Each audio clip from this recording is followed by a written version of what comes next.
Hello guys, nagluluto ako ngayon ng ginisang gulay. Ang sinahog ko sa kanya is tuna. Tingnan mo, ayan. Ginisang gulay, halo-halo siya, ginisa.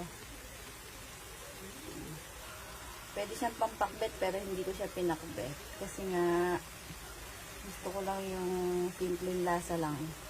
Ayan. Patis lang yung pinanlasa ko sa kanya, hindi bagong.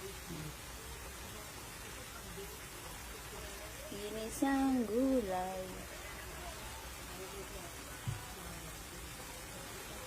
Hello!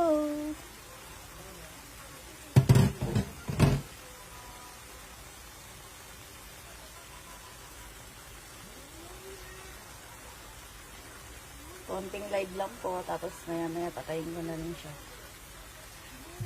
Ay, ginisang gulay.